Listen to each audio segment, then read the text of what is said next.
far, kahit teasers pa lang yung napapakinggan nyo. So, malalaman ko yan sa mga comments nyo. And yun, hello sa 7.2 thousand viewers. Kamusta? Sabi dito sa Twitter ni Junebeth, sabi niya, I'm so excited for Classic. I wanna hear the part that he wrote.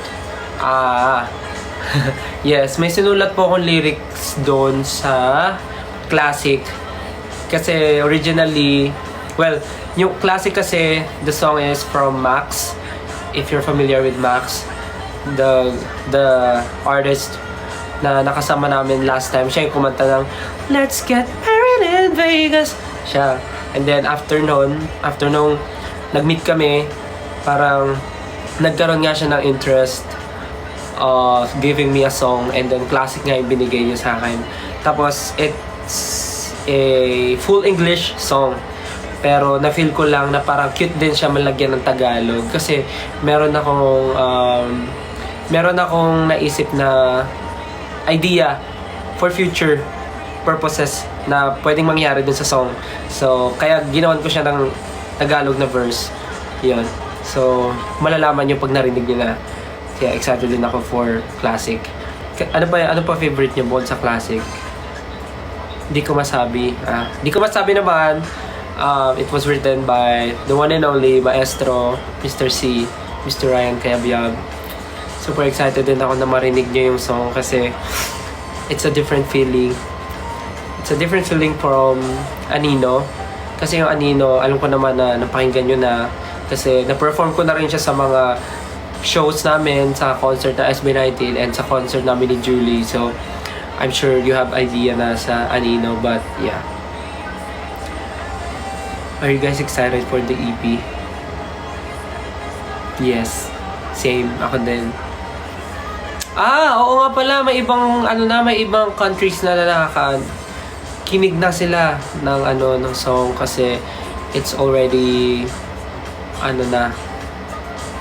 it's already out sa country nila.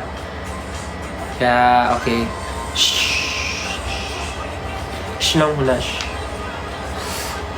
But yeah, sana na-enjoy nyo yung music and yung songs right now. Grabe ang mga writers ng songs. Yeah, grabe din. Hindi ko rin in-expect. I want to thank everyone na part ng EP na to. Songwriters, yung team, Wanzi, Warner, and mga producers, and then also Max, and other co-producers, and of course, Rad Kids, Pablo Josue, Wanzi. Pasalamatan for this EP. And yeah. Sabi ni Krisen, mapanakit kaya si Di Ko Masabi. Actually, di ko masabi kung mapanakit siya.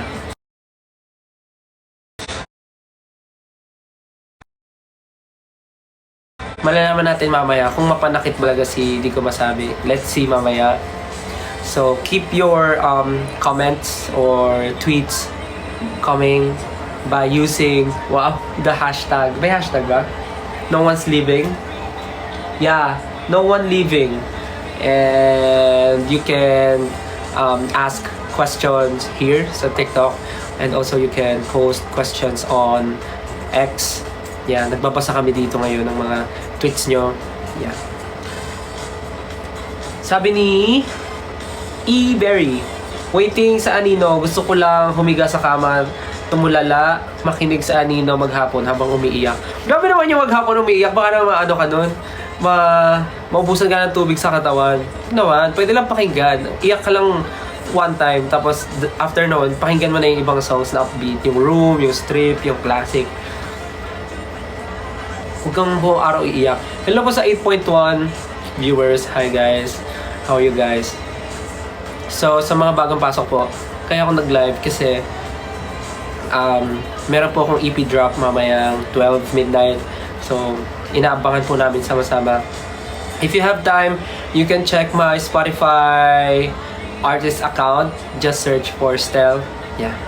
Makita niyo po yung aking Spotify account. And yung countdown for the EP, Room EP drop. So, pwede natin antayin sabay-sabay. And So far, for now, isang song pa lang yung nandun, which is Room, but mamaya madadagdagan na siya ng ibang kasama because I will be releasing the EP and madadagdagan siya ng 4 new songs. So yeah, abangan nyo po yan. Hello sa 8.9 viewers natin. Pasok lang po kayo kung di kayo bored. And type nyo lang po anong item po yung gusto nyo ipa-flex dyan. Meron po tayong small to large na item dito. And kung gusto nyo po ipa-fit, ipifit po natin. Okay. So, pag-usapan muna natin kung paano yung naging process ng EP release. Paano yung pagbuo ng mga songs and yung recording. Actually, naging challenging sa akin yung pag-record ng mga songs kasi sobrang daming ginagawa that time and sunod-sunod talaga yung schedule namin. Tapos parang ano pa yun bukod doon, meron kami mga out of town na mga guestings and performances, so hindi namin alam saan masisingit yung recording. And as far as I can remember, parang nag-start kami ng recording pagkabalik ko from US. Tama, di ba? Yan. Pagkabalik ko ng US from tour with Kuya Eric, doon kami nag-start na tawag dito, mag-record ng mga songs for the EP. So, medyo challenging yun for me kasi unang-una, akala ko magkakaroon ako ng jet lag, but buti na lang walang jet lag at all. So, nagtuloy-tuloy yung recording ko. As in, everyday meron ako recording and ilang beses ako pabalik-balik ng recording studio sa 1Z recording studio sa Rad Kids, and of course with Warner naman kasi talagang iba't ibang producers and iba't ibang tao yung naka-work ko, so talagang iba-iba. So yung naging process noon is medyo challenging not only for me but also for the team kasi maraming kasabay na schedule, and of course hindi lang naman ako yung artist ng 1Z, so yung mga tao and yung team is nahahati din, kaya medyo challenging siya for everyone, but nagawa naman ng paraan and naging smooth naman lahat. And yun, sabi naman ni Grace, sa anong EP ka pinaka nahirapan kantahin? Ooh, nice question. Pinaka nahirapan ako kantahin yung Di Ko Masabi kasi sobrang challenging kasi nung song, and parang pag napakinggan nyo yung song mamaya, sabihin nyo kung ako lang ba o yung song talaga ay nakakahingal dahil wala talagang part kung saan ako pwedeng huminga habang kinakanta ko yung song. Sobrang grabe ka, Mr. C. Grabe, Mr. C. Pero I love the song, I really love it, I like the song, sobrang excited ako ma-perform siya, and sana pag napakinggan nyo magustuhan nyo din, and ayun, sana makita ko rin yung mga entries nyo na kinakanta nyo yung song. Okay, so sige mamaya. So, ano pang question nyo? Sobrang excited ako sa EP na to. Mamaya meron din ako sasabihin something about Di Ko Masabi. Kasi ngayon di ko siya masabi kaya mamaya na lang.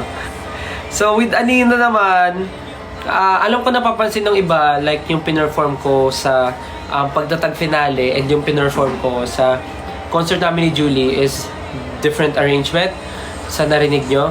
Kasi yung sa finale, medyo higher key pa yun. Like, mataas yung key na ginawa namin. But with this one, yung arrangement namin for this EP, binaba namin yung key. Kasi bukod sa mataas na nga siyang kantahin, nagre-request din yung mga tao na babaan ko daw para makover nila. So, naisip ko na baka nga maganda nga kung ibaba siya para mas ma-deliver ko rin siya ng maayos and mas may emotions. Kaya naisip namin ni Pablo na ibaba yung key para magkaroon siya ng ibang feeling, magkaroon ng ibang pakiramdam, and magkaroon ng ibang story yung song. So yun. Kaya nakita ko yung mga tweets nyo na parang bumaba yung key ni Anino. Totoo po yun. Binaba namin yung key. So yun. Sample lang song ni Mr. C. Huwag na. Kasi malalaman nyo agad eh. Dapat mamaya na lang. Okay, may question si Mia_18. Memorable or funny story nung nag-record ka?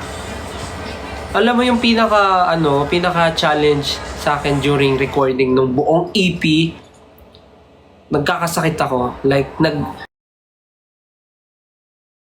nagre-record ako na parang nagsa-start mamuo yung sipon, parang gano'n. So parang pagka nagre-record ako, nagkakasipon ako, di ko alam bakit, kahit wala na yung aircon dun sa recording. So may isang time na na-cancel yung recording namin ni Pablo kasi talagang tunog muffled na yung boses ko kasi parang sinisipon na ako. So hindi muna namin tinuloy. Rest muna ako for a day. Then bumalik ako nung okay na. Tinapos namin. Same with Di Ko Masabi nung nire-record namin yun with Mr. C. Talagang ganun kinakabahan ako na baka same problem yung sa sipon like that. Pero okay naman. Nagawa naman ng paraan. So lumabot naman. Sabi ni Lee_GRC, susi ng room. Excited me sa room strip kasi mas maririnig ang vocals mo. Iba ang vibes. Well, actually, excited din ako for room strip kasi iba rin yung arrangement niya, din yung sounding niya. It's totally different from the OG room kasi nga strip nga siya. Like, pag sinabi kasing strip, like, yung original instruments niya from the OG, mawawala, isi-strip down talaga, tatanggalin para lang mas marinig yung vocals and yung music, yung lyrics talaga yung papakinggan. So, maganda siya. Excited din ako dun. Sabi rin ni Rabbit ni Stel16, request ka ng una kong mag-request ako sa'yo kung anong gusto mong unang pakinggan. Sa EP. Ano ba magandang unang pakinggan sa EP?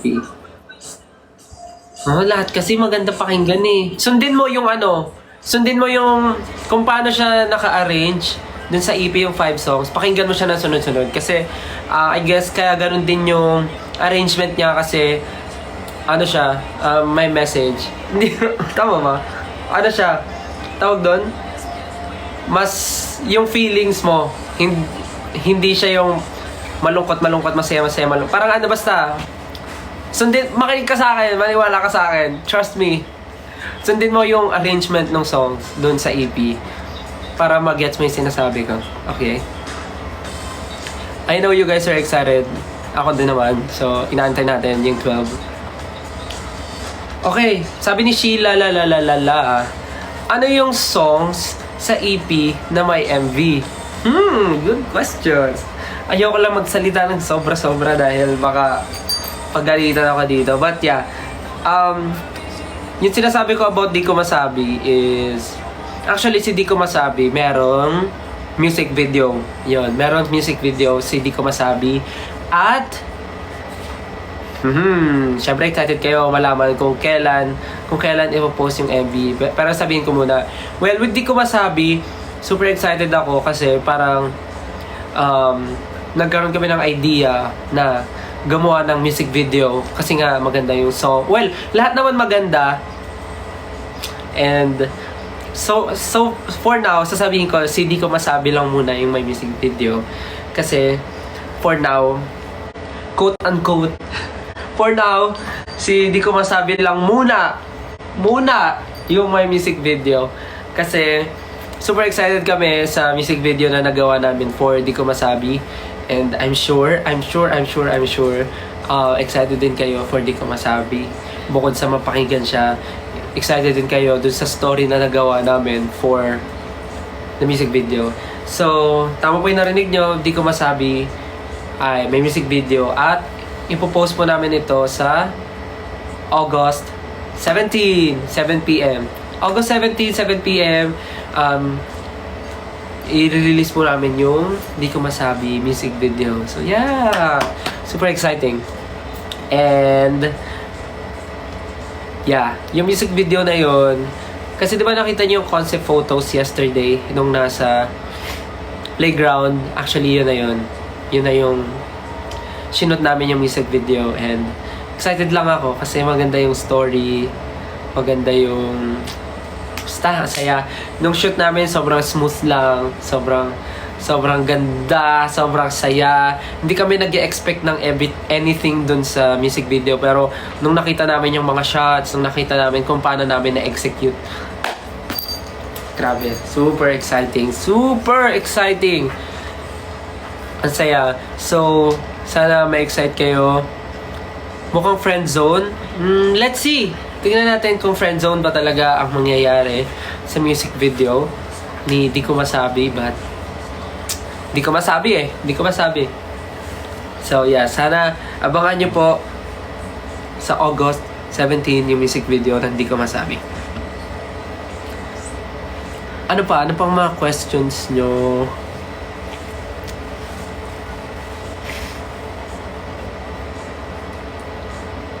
Hello po sa 7.9k viewers.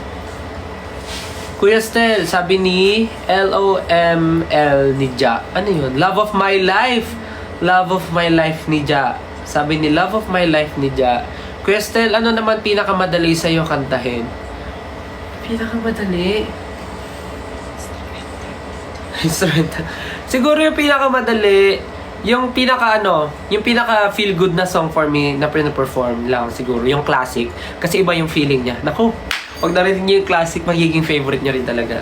Sobrang chill ni classic i-perform, kantahin, pero alam mo yun, sobrang gaan sa feeling, sobrang saya. So, siguro si classic yung sagot ko. Naku, excited ako mapakinggan niyo yung mga songs sa EP. As in, sobra excited ako. Sana kayo din.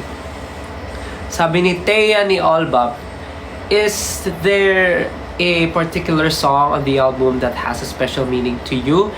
Reveal naman. Parang reveal daw, please. Special meaning... Well, actually, lahat naman talaga is maganda. But if I'm going to choose, meron akong... May ang hirap. Well, iba lang yung feeling ko with classic kasi nga nagsulat ako ng maikling verse doon na Tagalog, which I'm very nervous din kung anong magiging reaction nyo doon sa Tagalog lyrics na nilagay ko. So, kasi ang napagtanungan ko lang naman ng lyrics na ginawa ko is si Justin, and actually hindi ko nga siya napacheck kay Pablo kasi nahihiya ako, but naparinig ko siya kay Justin and sa ibang 1Z team. So, hindi ko sure kung maganda ba siya pakinggan. So, kayo na po humusga, and kung ano yung pinaka magiging comment nyo, I'm very willing to listen.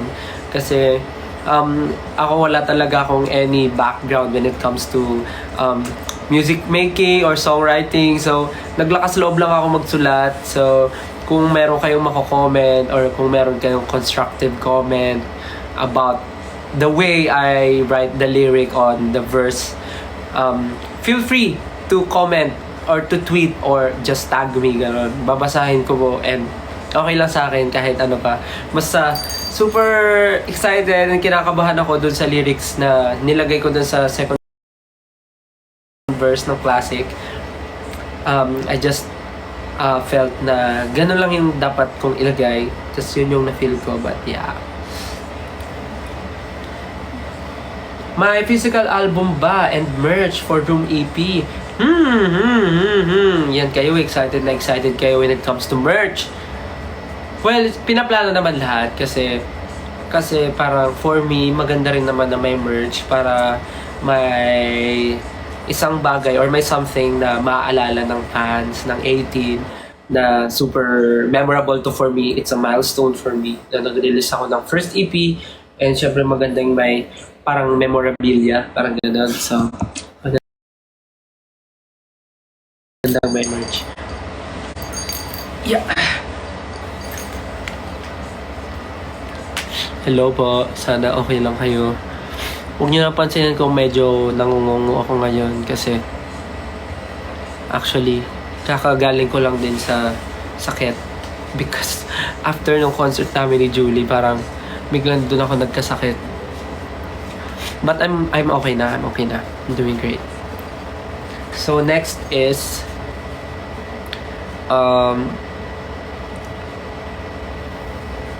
yun na pala yun. Nasabi ko na pala lahat.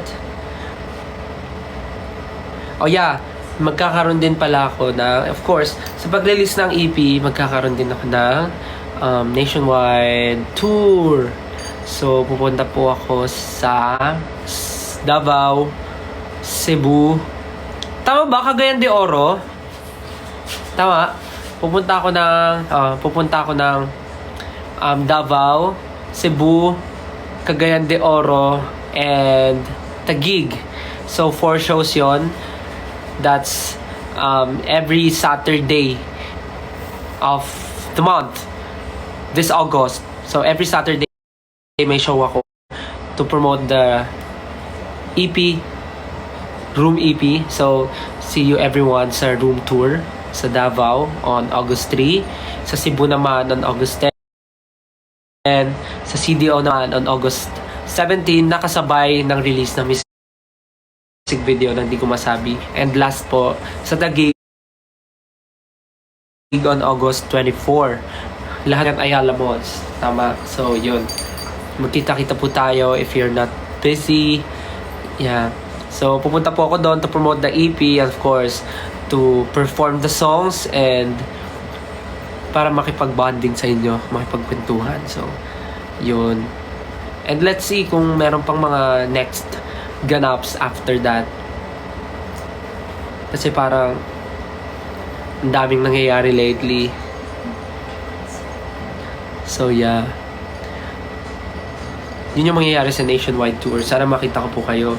If you're not busy, you can go and watch the show. So, ano pa mga questions nyo? Nag-aaral ako, ba't ka nag-live? Ay, pasensya na. Si Jabo yung director na Di Ko Masabi. Actually, hindi. Pinagpahinga ko muna si Direct Jack kasi parang lately ang dami niya nang dinedirect na mga music video para hindi siya ma-overwhelmed din, para hindi siya mapagod. So, ayun, posted na rin po pala ngayon ang Di Ko Masabi music video poster. So, you can check that out. Check nyo po sa aking account sa X and Facebook. Meron po akong music video for Di Ko Masabi that will be posted on August 17. And comment kayo kung anong tingin nyo and what do you think about the picture. Sino kaya yun? Sino kaya? And ano kaya ang magiging story ng buhay ko doon?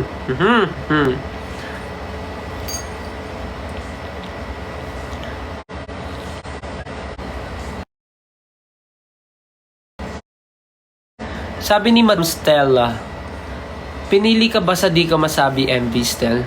Di ko masabi. Kasi antayin natin yung August 17 kung anong nangyari sa kapalaran doon nung character. Hindi ko kasi masabi ngayon kasi mahirap na ma-spoil. Basta abangan nyo ang music video kasi excited kaming lahat. But yeah, ayoko kayong pangunahan. Hello po sa 8.3 natin na viewers. Hi, how are you guys? Nami-miss nyo na ba ako magluto ng mga pagkain at gumawa ng tanghulo? Kasi medyo, ngayon iba na yung live natin, medyo seryoso, no? Dati pag nagla-live ako, puro kalokohan lang. Tapos ngayon, ang seryoso na nung topic, puro trabaho. Puro pagiging artist. Ang seryoso, no? Di kayo sanay, no? Sige, next time, pagka may time, pag medyo gumaling-galing na, naman tayo. Random live lang. Okay, another question from Philip.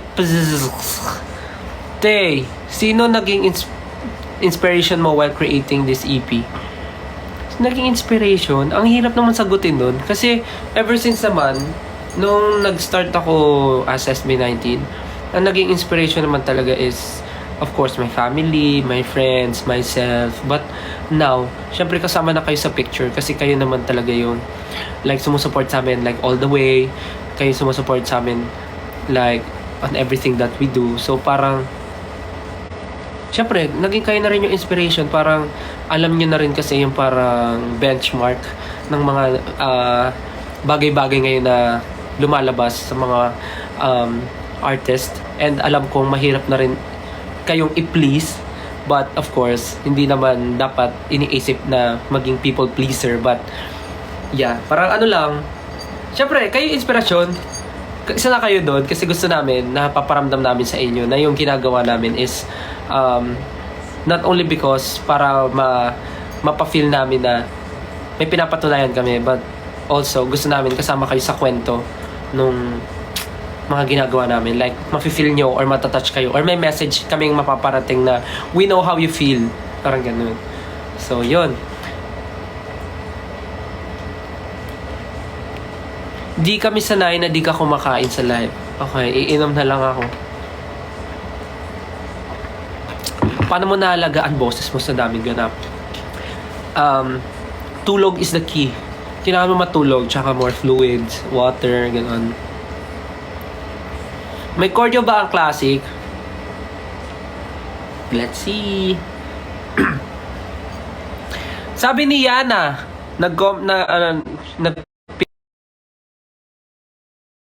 pinost niya yung photo nung di ko masabi, poster. Sabi niya, wala pa MV pero parang ang lakas na ng spark ng height difference nilang dalawa. Oh, may mga ganun na kayong nalalaman na. Talaga ba? Dahil sa height may spark?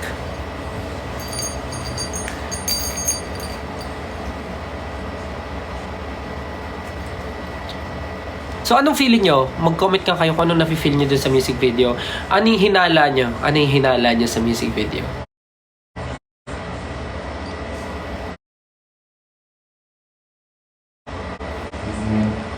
What do you think about the music video? Ano kaya magiging storyline? Or sabi ni Noodle at Stella_Pogi, sabi niya, si Snow ba yan? Kimi. Si Snow ng W3, hindi. Porket kinuha ko si Ira, yung isa-isahin ko na yung yung W3. Di ka nagtapat to save the friendship. Wow, grabe, lalim ha. Siguro ginawa mo na yun. Okay, sabi ni Caitlyn Makawi. Caitlyn Makawili. Makawili pala. Teka lang, may in love or iiyak ba kami? Actually, itutulog niya yung music video. Pag napanood niya yung music video, sabi niya, tulog na lang ako. Parang sana natulog na lang ako. Parang gano'n. Sumakabilang buhay si girl. Grabe naman! Grabe naman niya sumakabilang buhay. Feeling ko mananakit ka. Grabe. Sa bagay,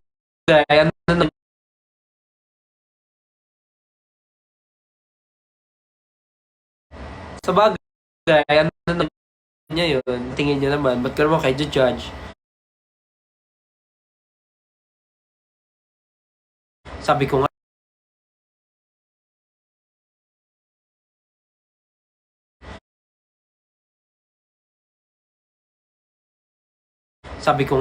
anong tingin niyo eh?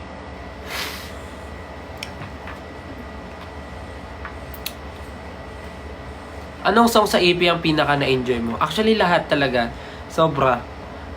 Habang nire-record ko yung mga song sa EP, sobrang nag-enjoy ako. Super excited ako for you guys to hear the songs.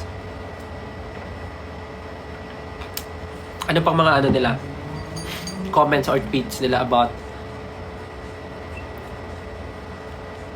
naging kayo pero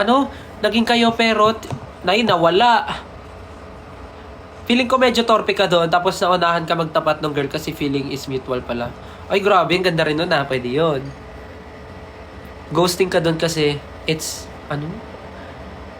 rate mo 1 to 10 yung bawat song, sabi ni Toberry at Stelberry Chick. Rate mo 1 to 10 yung, sabi? Bawat songs. Oh my God, ang hirap na ito. So syempre si OG Room, from 1 to 10, 9. Okay. Tapos si Room Strip, bibigyan ko siya ng 8. Tapos si Anino, hirap naman na ito. Si Anino, bibigyan ko siya ng bibigyan ko siya ng, hirap naman. Si Anino, bibigyan ko siya ng 10. Si Anino, bibigyan ko ng 10. Si Di Ko Masabi, bibigyan ko ng 10. Si Classic, bibigyan ko ng 8. Ano pa yung isa? Room Street, Di Ko Masabi, Anino, Classic. Ako, tapos na pala. Sabi ni Ruby, at Ruby_berry23, na-consider mo rin ba mag-direct ng MV still? Pwede naman, pero kasi parang ang dami ko na kasing ginagawa lately, ang dami kong iniisip, so parang hindi ko na kaya mag-isip. Pwede lang ako mag-suggest ng mga naiisip ko, which nangyayari naman, always, pero yan. Actually, 10 lahat. Totoo ko dyan, 10 lahat. Mahilig lang talaga ako sa ballad songs. Kaya 10 yung mga ballad? Kaya 10 yung mga ballad songs. Feeling ko yung MV, di kayo magkakatuluyan kasi walang forever. Grabe ka naman, era at 18era_. Walang forever. Anong pinagdaanan mo before para masabi mo walang forever? Feeling ko, di ka umamin sa crush mo. Takot ka.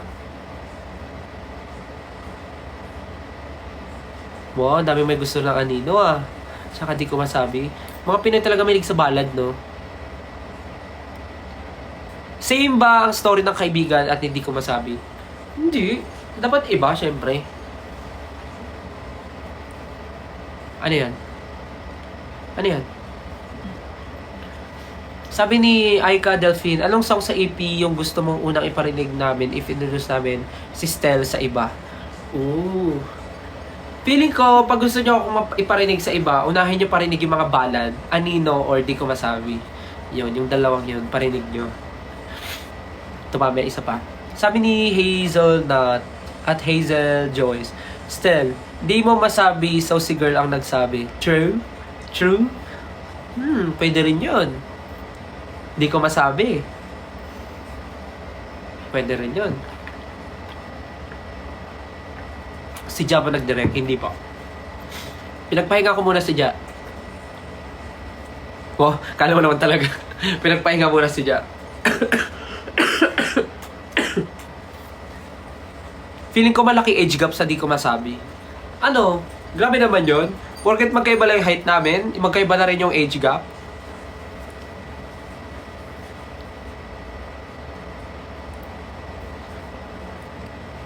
Ayan. So, anong oras na ba? Time check, it's already 11:27. Mag-end tayo ng saktong 11:30. Pero, lilipat po tayo sa IG. Sa IG naman tayo maghahasik ng lagim. Magla-live po tayo sa IG. So, 11:30 mag-end na po ako dito ng live sa TikTok. May nagtanong, magkakaroon daw ba ng physical CD? Tama ba? Physical CD? Physical album? Let's see. Di mo na magsasalita para less mistake. Less talk, less mistake. How about merch? Yun. Let's see. Less talk, less mistake. Ayoko muna magsabi kasi mamaya magkamali ako eh. Okay guys, so after mag-end po ako by 11:30. Lilipat po ako sa IG. But please continue. Please continue tweeting the hashtag not leaving the Stel room. So use the hashtag not leaving the Stel room. Dahil after ko po dito sa TikTok, lilipat lang po ako sa IG. Hindi naman po tayo mag-uusap. So yeah. O nga, parang ang saya sana makipag-collab ngayon sa mga naka-live na TikTok friends natin. Pero ang hirap eh. Babasahin mo lahat ng tweets. Babasahin ko lahat ng tweets. Okay, sige. Magbabasa tayo ng tweets. Asa na yan? Mamaya sa IG. Siyempre, I'm just joking, you guys. You guys are so serious. So, yeah. Uy, may nagdadrama. Miss ko na siya. Tapos naka-sad face.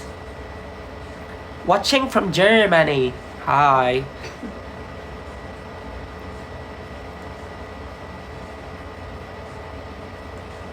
So yeah, mag-end po tayo ng 11:30 tapos lilipat po tayo sa IG. Doon po tayo mag-usap para naman mabuhay yung IG account ko. Kasi parang yung IG ko nandun na lang ako to post eh. Wala na akong interaction with you. Post, IG story. So yeah, again, thank you guys for joining this TikTok live and yeah, I know excited na rin kayo sa drop ng EP. So, same. Ako rin naman. Kaya, sabay-sabay natin antayin ang drop ng Stell Room EP sa inyong mga favorite streaming platforms. Sa inyong mga favorite music streaming platforms. Sabay-sabay po natin abangan ang Room EP mamaya 12 midnight. So, yeah. Again, thank you guys. This is Stell and lilipat lang po ako sa IG. Kita-kits po tayo dun. Bye-bye! See you! Thank you po sa mga nagsisend ng gifts and stickers.